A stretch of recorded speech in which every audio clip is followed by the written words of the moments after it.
Hello दोस्तों, welcome to the विकल show. दोस्तों फाइनली सलार मूवी देख के आ गए हैं भाई।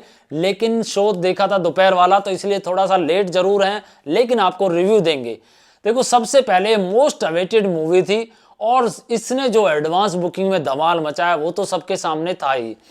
तो यहाँ पर क्या ये मूवी केजीएफ से कनेक्टेड है?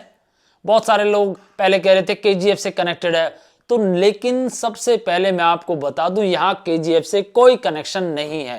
प्रशांत नील ने इस मूवी को बिल्कुल डिफरेंट कहानी, अलग स्टोरी के साथ अलग ही कुछ ऐसा बनाया है जिसमें प्रभास बाहुबली नहीं, बाहुबली के बाप बन के दिख रहे हैं। मतलब यहाँ पर बाहुबली तो कुछ भी नहीं। बाहुबली में तो उन्होंने कहीं कहीं तलवार चलाई भाई, यहाँ तो तलवार हाथ से छूटी ही नहीं।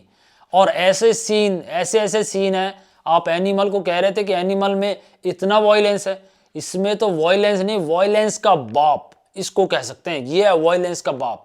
लेकिन इसमें एक चीज बहुत अच्छी है, एक चीज वो अच्छी थी इसमें कि एनिमल में कहीं पर आपको थोड़े एडल्ट सीन देखने को मिले, इस फिल्म में कोई इस तरह के सीन नहीं है।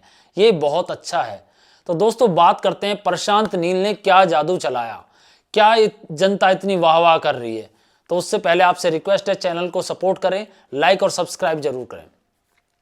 तो दोस्तों हम यहाँ पर सलार की थोड़ी सी कहानी आपको बताएंगे, कोई स्पॉइलर नहीं करेंगे, बिल्कुल बेसिक बताएंगे, क्योंकि स्पॉइलर होती कहानी खराब हो जाएगी। यार हम तो फिल्म देख के आए, जो नहीं देख के आए वो कहेंगे भाई साहब ये क्या है, तो वो सब चीज नहीं करेंगे। देखो, फिल्म की कहानी जैसा सबको पता है कि दो दोस्तों की कहानी है। दो दोस्त हैं, देवा और रुद्रा। लेकिन दो दोस्त बचपन में इतने अच्छे दोस्त होते हैं कि एक दूसरे से इतनी पक्की दोस्ती होती है कि अगर रुद्रा को कुछ हुआ तो देवा वहां पर उसकी मतलब जान तक लेने को तैयार हो जाता है। इस तरह के सीन दिखाए हुए हैं और यही सब चलते हुए फाइनली दोनों को अलग किया जाता है। और रुद्रा इसमें एक राजा की औलाद होती है, जबकि देवा एक नॉर्मल परिवार से होता है। फिर भी वो रुद्रा का बहुत अच्छा दोस्त होता है।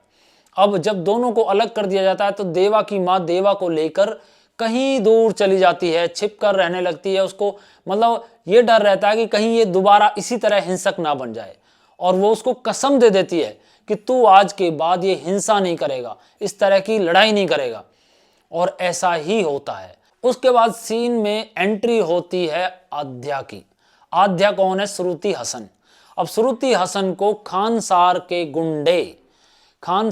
गुंडे उठा कर ले जाते हैं, और उठा कर ले जाते हैं। उसके बाद उसको किस तरह से छुड़ाया जाता है, उसके बाद देवा की एंट्री होती है। देवा फाइनली उसको छुड़ा के ले आता है। आद्या के पिता देवा को अपने यहाँ पर रख लेते हैं कि भाई तुम यहाँ पर आद्या की देखभाल करोगे, एज ए बॉडी बिल्डर, जो भी कुछ भी कह लो। लेकिन उसी के बीच फिर कहानी शुरू होती है खानसार की। खानसार वो जगह जहां पर रुद्रा रह रहा था। रुद्रा मतलब एक राजा के रूप में होना चाहिए था, लेकिन वहां पर इतनी पॉलिटिक्स हो जाती है कि रुद्रा को उसका राज्य मिलना मुश्किल हो जाता है। वहां पर बहुत जबरदस्त पॉलिटिक्स। उस पॉलिटिक्स के चलते हुए फिर रुद्रा याद करता है अपने दोस्त देवा को, और जब देवा को याद करता है उसको बुलावा भेजता है। तो जब बुलावा देवा के पास पहुंचता है तो फाइनली उसकी मां फिर घबरा जाती है कि अब यहां क्या होगा। लेकिन देवा रुकने वाला कहां था भाई, क्योंकि रुद्रा का बुलावा आया और देवा रुक जाए। उसके बाद जो कहानी में जो जबरदस्त वायलेंस, खून खराबा, नदियां बहाई जाती हैं, तो यहां पर एनिमल कुछ भी नहीं है। अब मैं सिर्फ आगे आपको कुछ बताऊंगा नहीं, सिर्फ ये बताऊंगा कि आगे क्या होता है। आगे ये होता है, क्या देवा रुद्रा को उसका राज्य दिला पाता है? क्या देवा जनता को उसका इंसाफ दिला पाता है? क्या जनता फिर से सुखी रहती है खानसार में या नहीं? ये सारी चीजें देखने के लिए भाई फिल्म तो देखनी पड़ेगी आपको।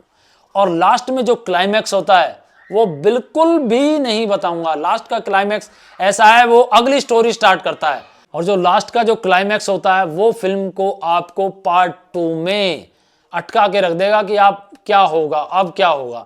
तो भाई जबरदस्त बनाई है प्रशांत नील ने, सुपर से भी ऊपर। तो यहां पर मैं फिल्म को 4 स्टार, भाई दिल खुश होकर 4 स्टार दे रहा हूं, सच बता रहा हूं। मजा आ गया, पूरी फिल्म में उठने का मन नहीं किया, ऐसा लगा कि अब क्या होगा।